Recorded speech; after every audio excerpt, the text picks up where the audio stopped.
and welcome to Every Day is Funny. Happy Memorial Day, or as I still call it, Decoration Day.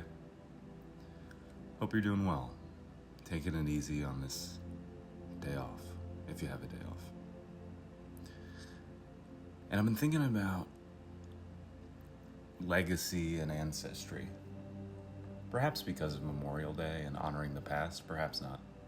But I'm not someone who has much desire in the way of a 23andMe and learning more about my lineage. But I do wonder the vibes of ancestors, what they were interested in, more particularly what they would think of me. And now, in thinking about this, what would they think of this show? Because people, I think, generalize. My ancestors wouldn't be proud or something. But that seems like such a generalization. Like, every ancestor's got their own vibe, right? So I've been thinking about what percentage of my ancestors would enjoy this kind of content. You know, after you get past explaining what a podcast is, explaining what a phone is and the internet and stuff, after they've had time to come to grips with all of that, taken a moment, sat in the corner, pondered all that, what would they think of this show? What percentage? Because if I'm being honest with myself, well, if I guess I should have an endpoint, right? I'm not going all the way back to Neanderthal days. They certainly wouldn't get it. But say back until 1800 on the dot or so. What percentage? Is 10 too generous? Because like meditation wasn't really the vibe. I don't know. But musings. Everyone loves a good musing. There was no TV back then. You probably read all the books there were. You probably didn't have much to do but ponder. So I think there might be like a couple.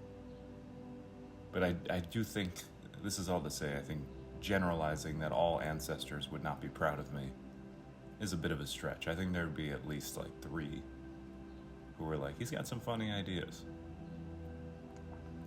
I've also, on the reverse end, been thinking about the future. And like, what if I do this for a really long time and it becomes like part of my will? Like the rights to this show. I know that's, I'm trying to say a phrase that I don't know. Burying the cart before the horse? I don't know, that kind of phrase. I'm getting ahead of myself. I'm only on episode 29. But like, say it takes off, or not even takes off, say I keep doing it, and then someone has to like be in charge of it.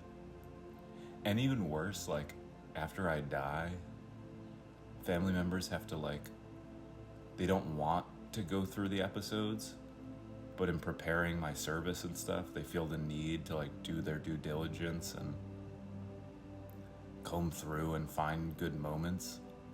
I bet they would start to like hate me, sitting through listening to this for hours upon hours. They wouldn't do it. They would claim how great I was and how much people would miss me, but they wouldn't want to go into the back catalog. Seems a little hypocritical, I think. But I don't know. Past, future, maybe all generations hate me. Alright, let's get to the comics. Alright, let's start off with Garfield. It is still technically the long weekend, which means this is the final day of Garfield weekend. I still haven't seen the film, and honestly, I don't know if I intend to. But, considering his presence in the comic world, I feel an obligation to Garfield to honor him on this Memorial Day weekend. So let's take a look. We see Garfield asleep on the ground. We see him again asleep on the ground. Finally, as he sleeps, his thought bubble says, "Man, I'm good at this." I like this one. This is like, I don't know if they've overused it. This is like quintessential. Like, that is the most Garfield joke and panel you can get. 3 panels of the exact same illustration of Garfield. Like, all of this could have been done in one, but they really sell the joke by prolonging it with the same image over and over again. And a catchphrase joke that embodies Garfield like none other I've seen. That he's good at doing nothing and lying down. Yeah, that's great. That's really good. They must save the good stuff for Memorial Day every year. I've also never seen a cat pose like that. Just on his back, like sunbathing. He is good at it. Alright, let's move on to Blondie. Another classic. No real reason here. Maybe it just feels very American for Memorial Day. I don't know why. Alright, we have 2 characters. One, I guess, is Dagwood. The other is a man who looks like a kid and an adult at the same time.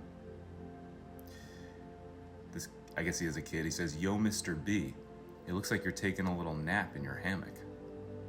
Dagwood says, "I'm trying to, Elmo. I keep getting interrupted, though." Elmo says, "Oh, I get it." Then he sits by the tree and says, "No worries, I'll hang around and make sure no one bugs you." He's not self-aware, this Elmo fella. He's got the most fascinating hat on that I've ever seen. Part of it is defying the laws of gravity and floating. And man, he just doesn't get it. Poor Dagwood. This was his day off, and he can't be honest. It's sad. I feel like we've moved past the days of... I feel like it's a very old school thing for kids to wander into other people's backyards. I don't think that happens anymore. You know, people talk a lot about kids aren't allowed alone outside anymore. Back in my day, we just came back when it was sundown.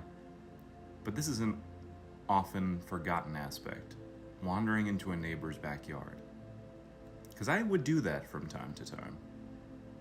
And I think we're far past that. I don't think the neighborly thing is as much of a presence anymore. That's sad. Elmo should be able to wander into a yard, bother Dagwood in his own property. Alright, Rex Morgan time.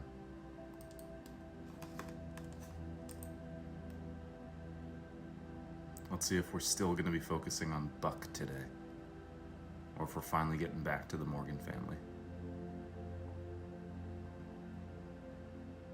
Oh, we're following Buck's son Corey at middle school. As we learned yesterday, Corey likes doing stand-up, and he's going to go to an open mic night on Wednesday. And he's in middle school. All right, at Corey's middle school, he's at his locker with a friend named Parker. He says, "Hey Parker, what's up?" Parker says, "As always, the sky." "Did you see the comedy club has an open mic night this Wednesday?" Corey says, "Yeah, my dad said he'd take me, long as I can keep up with the schoolwork." Parker says, "You're lucky to have supportive parents. Not everybody does." This is a strange conversation for 2 young boys to have. First off, Corey hit puberty like nobody's business because the height disparity between Parker and Corey is extreme. Like, really extreme. It's almost double his size. Then, Parker says a classic joke, "As always, the sky," but it sounds like he's saying it kind of like upset that he has to say it. He doesn't deliver it in the sense of like a novel idea. He knows it's not novel, but he still feels compelled, like he has no other choice, which is sad. Also, why are all these middle schoolers keeping up with the local comedy club open mic night schedule? And why haven't they, like, if they both love this, right? Why haven't they been on the phone with each other talking about it? Why did they find out separately and are only acknowledging it as a joint pair at school? Finally, Parker ending with, "You're lucky to have supportive parents, not everybody does." I've never heard a child say that in my life. Just all around bizarre stuff. The Rex Morgan verse is starting to feel less and less real by the day. Let's take a look at the comments.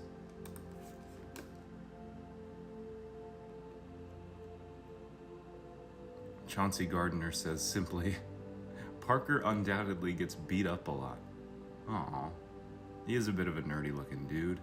His height is not his strong suit. This is true. William Thompson right after that says, Parker is one of those kids who begged his parents for a subscription to highlights. Oof. This is harsh. Everyone's ganging up on Parker. Man, William Thompson in another comment just keeps going in on Parker. Calling him Porker, Spider Boy, I don't really know what that's a reference to. Four Eyes. There's a lot of hate for Parker that I don't care for. Middle school's tough enough without a newspaper comics community making jokes about your appearance. Let me think of what to write. It will not be a joke about Parker. Okay, I'm gonna say, from the point of view of Corey, by the way, Parker, can I buy that sky is blue joke off of you? That's gold, Parker, gold.